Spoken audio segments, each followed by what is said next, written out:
Hi everybody. Well, I want to welcome everybody and thank you very much for spending a little bit of time this Sunday afternoon coming out and listening to what I have to say. I hope you find it interesting. I'm just going to tell you a little story about me. A little story about what's happened in my life, where I've been, and where I've ended up now, more important than anything else. And the biggest reason I'm sharing this with you is I hope that maybe if something similar happens to you or somebody in your life, that this will give them a little bit of an idea on what can help them. I had a lot of changes happen in my life. I now live in southwest Ontario. The real whole point of this thing is I was flying high. I used to have just moving out there, doing everything, living life to the end. And in 2006, I fell out of the plane. I'll tell you what that means. I got to go back a little bit, though. I got to go back a little bit to tell you a little bit more about this. I've been married to Penny, my best friend, for 38 years now. That's Penny in the screen in the background here, in the middle. She has red hair now, but she was a brunette back then. And that's on the Jolly Roger on our honeymoon in Barbados, like 37 years ago. And I've been married to her for 38 years. I now have 5 kids. 9 grandkids, 2 cats, no dogs anymore. I've had dogs almost all my life. I lost our dog Allie 2 years ago. We still haven't recovered from that. That's tough. I'm very grateful for the life that I've lived. I'm very, very grateful. Let me tell you a little bit of background. And the reason I want to tell you the background, because it's so important to put the whole thing into context. I was born in Toronto. I lived in Toronto my early life. I lived in Tottenham for a while. In grade 3, my family moved up north to Mackenzie Island. My dad had been a police officer down in Toronto, and he decided to go off and do something a little different. And my mom was a nurse at Sick Kids Hospital, where she stayed for a lot of years. And we moved up to Mackenzie Island. Now, Mackenzie Island is a mining community. Actually, it's not even a mining community anymore.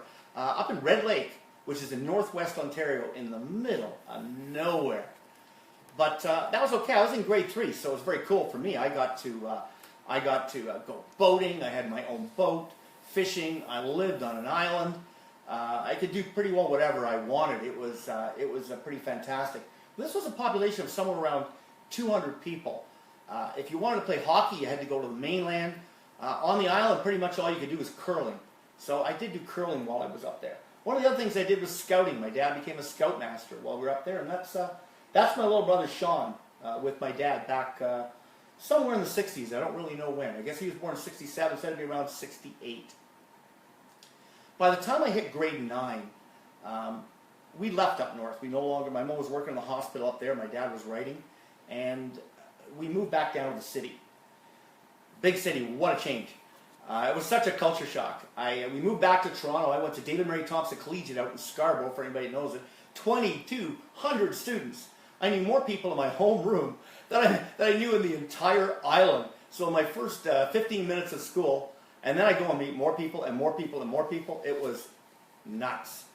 But for me, you know, I was always a dreamer. I was the type of guy that made it happen, got ideas, found situations, turned it into something. So it worked out really good for me. I had a really good school experience after I got used to it all. By the time I was 18 years of age, I started traveling with funk bands. I was doing the off-disco funk stuff. I worked with a band called Future Shock, traveled around most of Canada and a couple of other funk bands. By the time I was 20 years old, I had moved up and I was doing sound technology and for different bands. I did the Barbados Crop Over Festival in 1977 when I was 20. And the picture you see up here is actually one of the bands at the festival. And as crazy as it sounds, take a look in the bottom left-hand picture. You'll see a little shot of a band. It was a band called Changes. Well, the funny thing is, for 30 years, I never, ever saw this shot. The band that I went down with was short a drummer when they went down, and they asked me to put on the outfit. I completely forgot about it. But there I am, all dressed up in the upper left-hand corner. I'm pretty much Disco Dan there. But on the right-hand corner, that's a little more like me. That was me getting an award. at the Crop Over Festival for the sound. That's sort of where my sound business began. Now, 1977, same year, that's the year I met Penny. The love of my life, the lady I'm still with now, mother of all my kids and my grandkids, and we went on the adventures from there. It was one of those things where now I said, okay, a little bit, let's switch it up a little bit, and I got into rock and roll. Or as this sign says, it's only rock and roll, baby. Sounds, lights, special effects. You know when you saw rock and roll bands and you saw them do explosions on stage? That was one of my favorite things. I had a pyrotechnics license back then, and I hate to say it, I guess as a typical guy, I like to blow things up. It was a lot of fun. I kept doing sound work with a lot of great musicians. Locally here in Toronto was everybody from Triumph, Zon, Hellfield, Toto. I did opening acts with like the Little River Band, the Tubes, the Cars, tons of other bands I met over the years. Just absolutely amazing. I was really lucky. I even got to party with Aerosmith. Not a lot of people get to say that they did that. And it was back in the bad days, shall we say, for Aerosmith. It was a lot of fun. And, you know, I really loved adventure, travel, creating things. So it was a good creative environment for me. It worked really well. So we decided, Penny and I, that if we were good at creating, maybe we'd create 5 kids too. So we did that. And the adventures kept going. Actually, there's my kids right there. Back in probably around the same time. There's a little story I'm going to tell you about. That's Neil up in the back with our dog Randy. That's Dustin over the left, and that's Sierra and Wyatt and Kyle, and that's our dog Jesse. We lived on a farm, Fletcher's Creek Farm in Mississauga, and it was great. 178 acres, right at Mavis Road and 401 for anybody that knows the Toronto area. And we lived there for I guess almost 10, 11 years. But I wanted to tell you, we like spontaneous adventure. We did so many things there. I can't tell you all these things. I'm going to write a bunch of it in my book, but I'll tell you just little bits. We did a corn roast once and invited 1,200 of our closest friends with a $250,000 PA system and 15 live bands. That was the kind of stuff we liked to do. It was a lot of fun. In '95, we took the kids out of school at Christmas time. We took them on almost a month and a half trip. Everything from, Cape Canaveral, Disney, Washington, a mule ranch in Texas, all across the border to Mexico with the kids. Midnight swim in the Rio Grande. You know, how many people have ever gone to the southwest corner of the Panhandle in the middle of dark, nobody there, hot springs naturally floating out into the water, boarded up with some rocks, into the Rio Grande, and there we sat with our kids at midnight, just watching the stars. It's just one of the most important things I think you can do with your kids. I want to tell you just a quick story, just to give you an idea about the trip. For anybody out there that's got kids, can you imagine traveling with 5 kids in a Safari minivan? I had a brand spanking new Safari minivan. And by the time we were leaving Florida, we'd hit Pensacola. The screaming from the 4 boys was out of control. We put a blanket up behind us and turned up the music and just let them fight because we had to make our hotel that we were booked at. And we, of course, were late because we stopped and did everything on the way, It was just crazy. So we hit Pensacola. Just as we pull up to Pensacola, I'd had it. The kids were screaming, I had enough. I pulled over to the side of the road and I said, everybody out. And I said, that's it. And here, it's pretty close to midnight. I made them all get out. They took their pails and shovels. I said, that's it. You're out of here. I said, we can't put up with this screaming anymore. You guys have got to be more cooperative. We sent them out to the beach with us, and we picked shells for about an hour. By the time we finished picking shells on the beach at midnight, they were tired. Brought all the shells back, went to sleep, carried them into the hotel across the border. So that's just a little bit of an idea of the type of things that we liked to do. I wanted to give you a little bit of a feeling for the type of person I was and I'm aspiring to be again. Now, during these years, we built a few $1 million. I built a $1 million logistic company, courier company. That's how I was able to afford to do this, take this time off. We're the major carrier for Scotiabank during 1999, 98. and we did really, really well with all that. By the time I hit 2000, I was training as a sales trainer, an inspirational speaker. I was traveling all the way around the world. That's one of the teams I worked with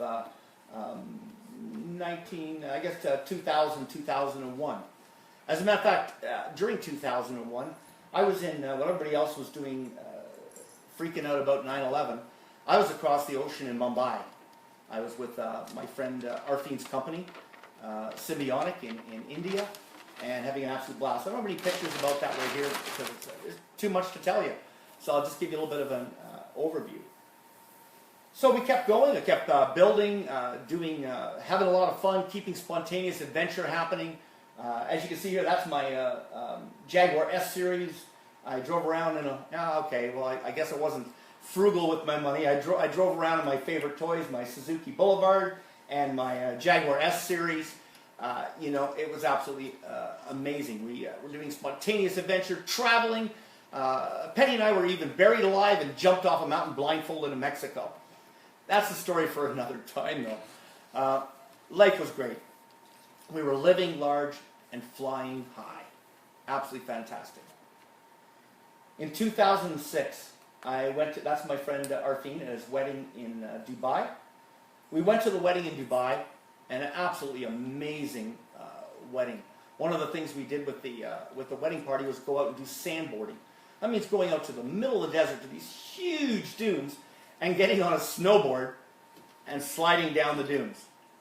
When I went to walk back up, that's when it happened. I was flying high. I was doing great. We were in Dubai. We were living the life. I fell out of the plane. My lungs collapsed. I couldn't breathe. I sat there on the side of the sand, looking around at everybody else having fun, thought, I'm 2 hours away or an hour away from Dubai, in the middle of the desert. There's no doctors here. I was done. I fell out of the plane. No parachute.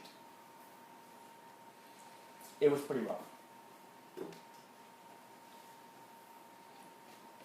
So I didn't know what happened. When I came back, I went first to my local doctor. They did an X-ray of me. X-ray looked something like that. The X-ray looked something like that. I didn't realize how hard this was at that time. I was diagnosed with a lung disease called sarcoidosis. Sarcoidosis caused my lungs to inflame up and cause scar tissue and cause huge breathing problems. The bad part was there was no cause and no cure. I went to 2 different specialists. That's what they both said. As a matter of fact, both the specialists told me I'd be dead in 10 years. Now, what do you do when that happens?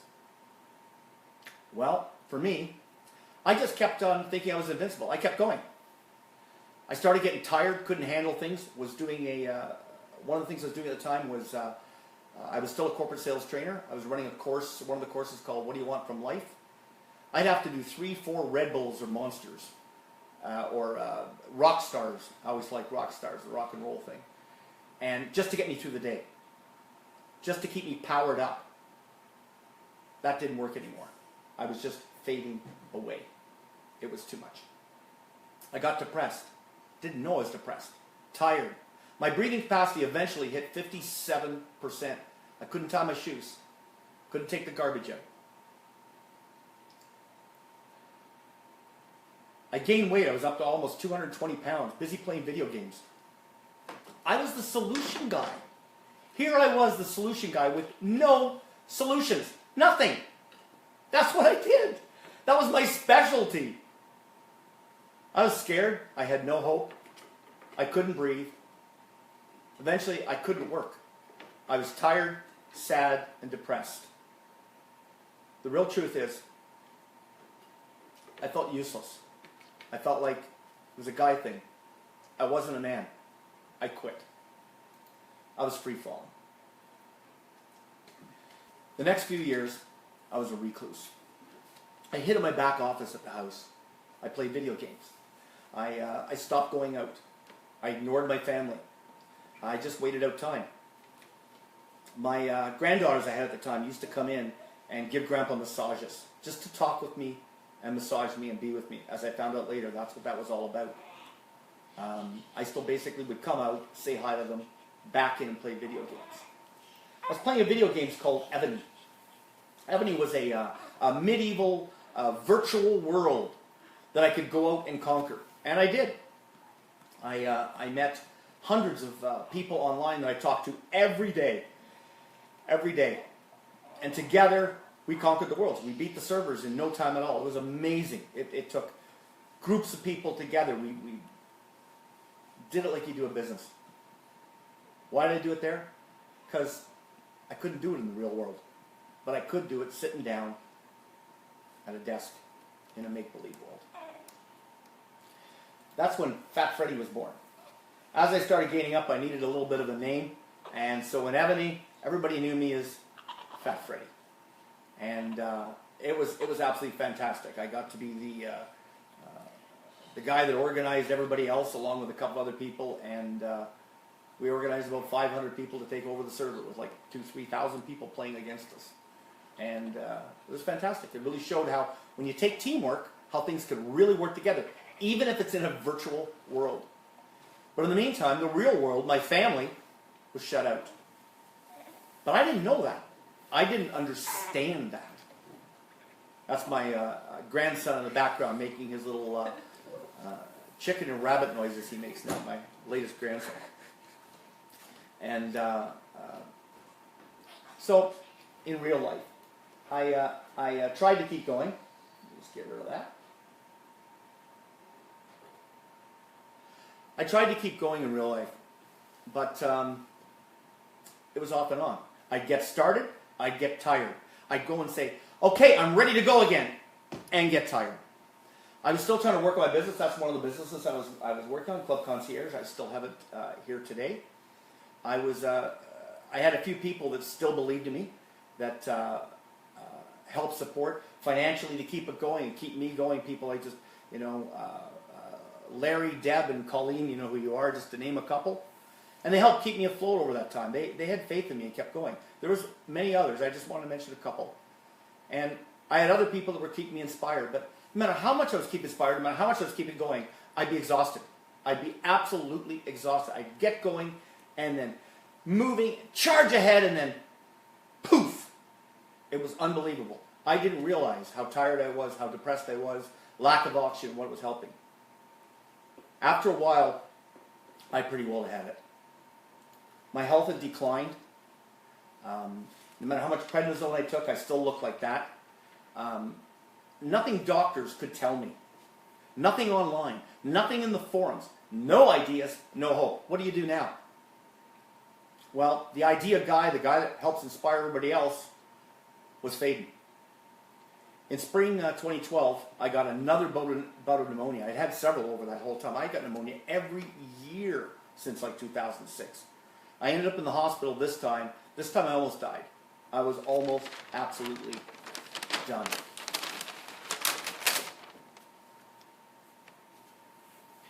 So thank you so much, guys, by the way, for listening to all this. It's good to talk about it and get it out.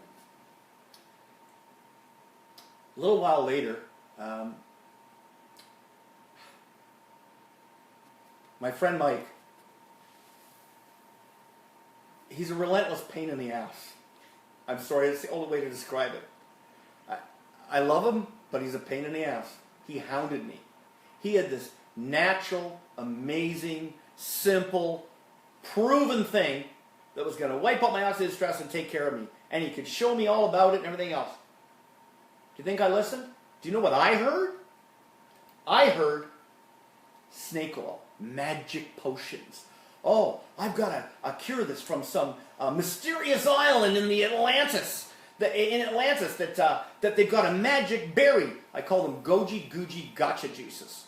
And that wasn't what Mike said at all. He said, this isn't going to cure you. This is something amazing. Take a look at the science. You're not going to believe this. But I ignored him. I ignored him. Didn't matter. By the time I hit 2013, January 2013, I was at my worst. I got the point now. Jag was gone. The Suzuki motorcycle was gone. Actually, that went a little bit before, because the real truth is, I couldn't ride it anymore. I was really lucky I sold it for like $50 difference than what I bought it for. But I couldn't ride it anymore. I was too scared to ride it. I'd get out on it, and I'd be worried about running out of breath. And I had to give it up. My Jag was gone, and I was going to have to sell my home.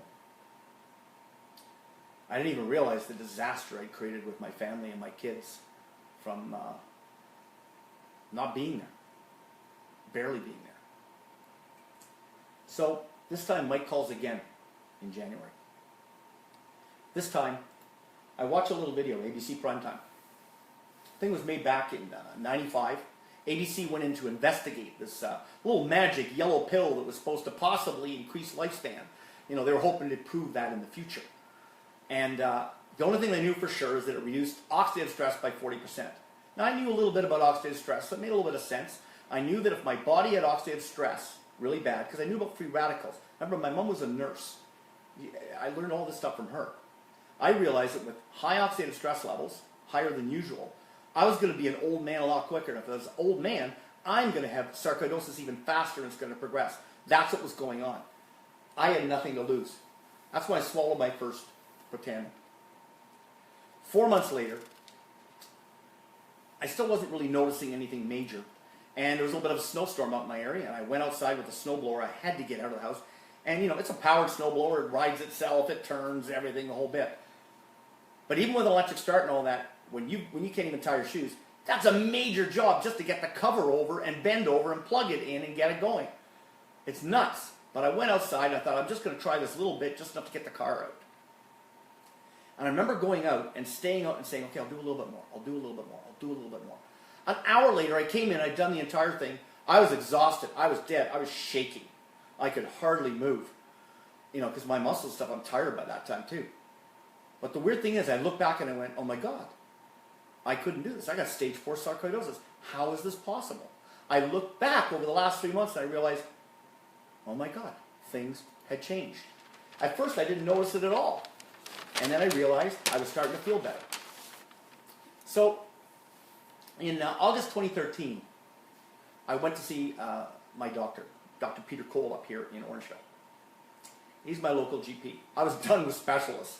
How can you be a specialist in something that has no cause, no cure, no hope? I was done with them. So I went in to see him, and he had a, what do you call him, like an intern. He had a going to be doctor in with him. And he said to the doctor, he said, take a listen to his lungs. And he listened to my lungs, and the doctor said, his lungs are clear. And I remember Peter Cole saying, I'll never forget, he says, yeah, I know. How's that possible? So Peter asked me what I took. And I told him I'd taken this little natural thing, Protandim. He was kind of, Peter, my doctor's really open-minded into natural stuff, but he really didn't buy that did it. He said, fine, thank you, and wrote it down. So about a week later, I hear from him, and he says, how do I get this? Protandim. I'd like to start taking it. I went, what? So Peter and his wife ordered Protandim. I thought, that's really weird. Why would he do that? You know, what did he do? How did he possibly come up with this? So I knew a little bit about it. You know, he said he researched it and stuff. I said, but what did he find out? So I knew a little bit. I knew this one screen. I knew that you had your normal cells, and you have something called free radicals. And free radicals are out there in your body all the time. It's sort of like your garbage. And they beat the heck out of your cells and give you oxidative stress. And if anything looks like that, it's probably not good, right? I also knew by researching over the years, because this is all I found out, was what did oxidative stress do when that happened? When these cells got bad, what happened? Well, this was the shocker to find out. Look at this. It affects rheumatoid arthritis, chronic kidney disease, aging. Even in there now, there's even now studies about sarcoidosis and oxidative stress. It's unfathomable how much now. Alzheimer's, Parkinson's, asthma, all this stuff. All these things are affected by it. It's sort of like, and it's just my opinion, okay? But it's sort of like your body isn't working properly, so no matter what you take in, no matter how many vitamins, good stuff you take in, good food, no matter what you do, it can't be effective. because it's too busy battling those free radicals. So I also knew that oxidative stress was caused by living. Now you'll look at this huge list here, right? It's like diet, smoking, medications, you name it. Basically breathing. Even, this is crazy, even exercise causes oxidative stress, and even no exercise causes oxidative stress. How do you win on that? If you're breathing, basically you get oxidative stress. I thought, well, that's a big factor. But why aren't they doing something about it? Well, they had antioxidants and they did a wee bit. Okay, that's pretty interesting. So I also knew about NRF2 and how it worked, which I'm not going to get into and explain all this stuff. You can see all this stuff online. Look up NRF2 in capital letters and put it in Google. NRF2 in capital letters, put it in Google. You'll be shocked what they're learning now. They've always known about it, but they've never been able to do anything about it till now.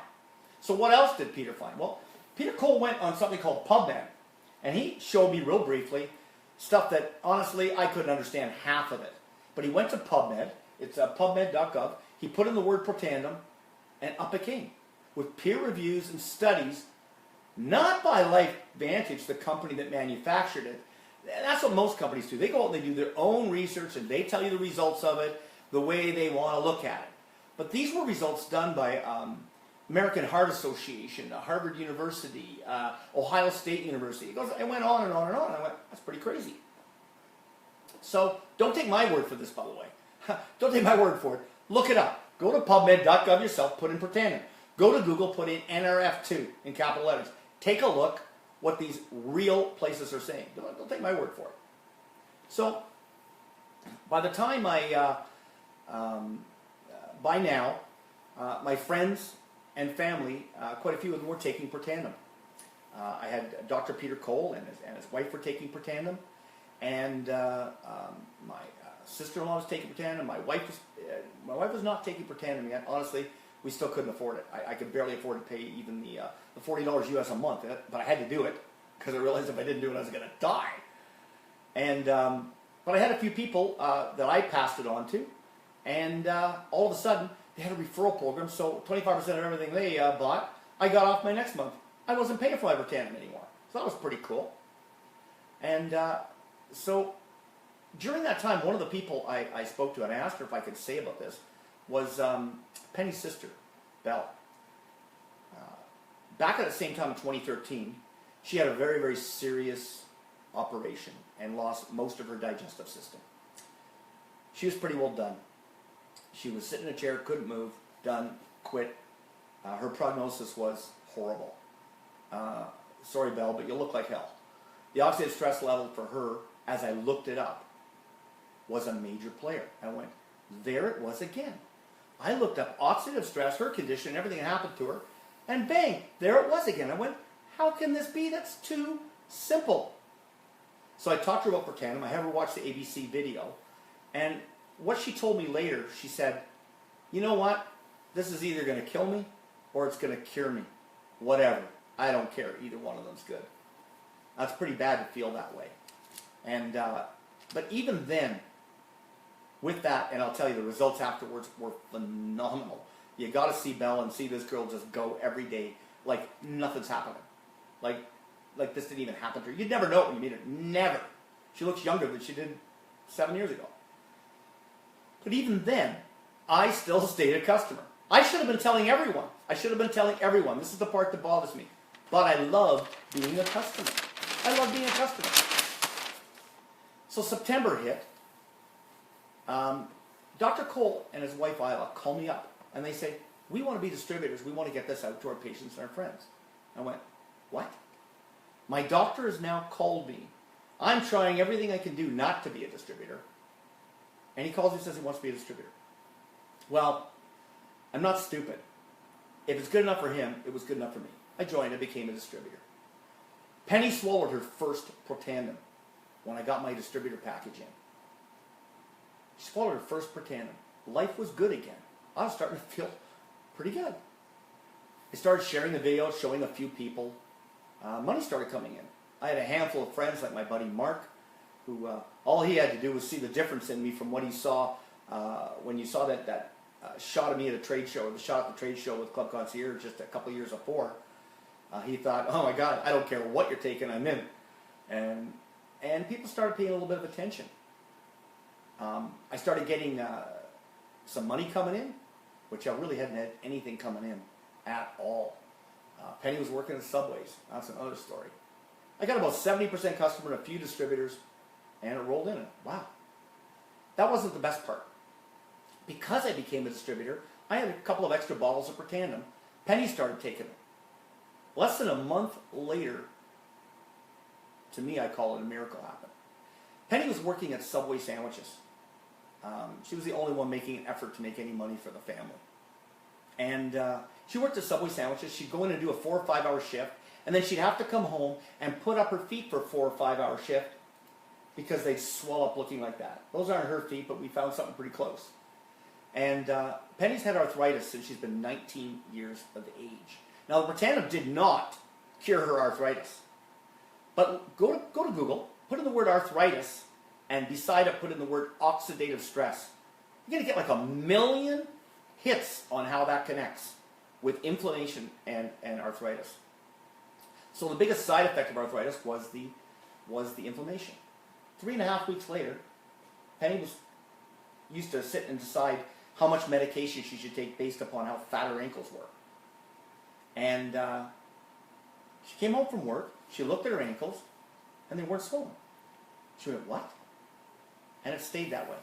She's barely had anything at all happen. I remember back in 2007, we went to Disney. She ran around on one of those old lady cripple scooters, and by the time we'd hit 2015, I guess it was, we walked the entire Universal Studios from early in the morning until we closed the place. And she walked the whole thing without even any problems whatsoever. That's my miracle. That's the best part. Like, wow, how can this keep going?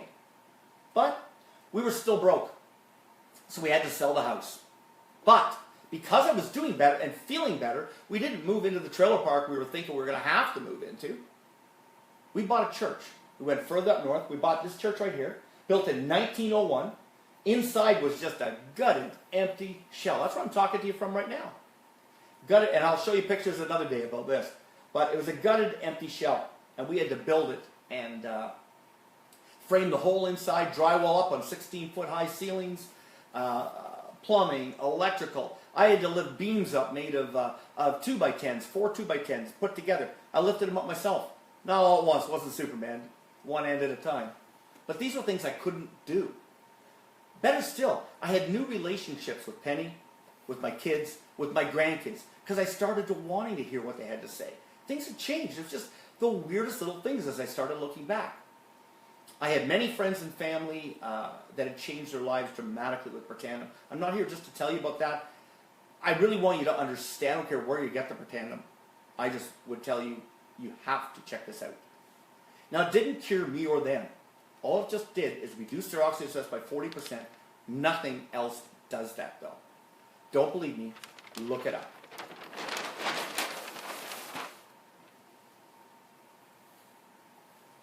So, I still have sarcoidosis, but symptoms have gone away.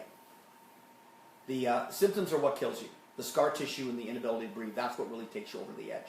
My lung capacity is now up at 89%. Scar tissue is disappearing. I carried this winter an entire bush cord of firewood. For anybody that doesn't know what that is, that's 4 feet wide, 4 feet high, and 8 feet long of firewood. Carried it up 13 steps up to we're on a second floor here for the church, and our wood stove's up on the second floor. Tried doing that with stage 4 sarcoidosis. Thank God. I take the only natural product, proven, and when I mean proven, I mean the National Institute of Aging, the U.S. government, says it increases lifespan by 7%. We're the only company in the world that can say that. Look it up. I'll throw you some links afterwards. So why am I telling you about all this? Well, yeah, I am a distributor, of course. Obviously, you could figure that one out. But I'm telling you because over the last few years, I've lost many friends and family members. Most of them I'd never told about Britannia. And I got a few in particular that I feel really bad about. I watched them post. There's one girl I watched her constantly post through her battle through cancer. And I never told her. And she went through chemo. And it turned out that one of the studies on Britannia showed how it helped chemo. And I never told her. I never stepped up. I never shot up my mouth. What if I had? It might have made the difference. But I'll never know. I'll never know.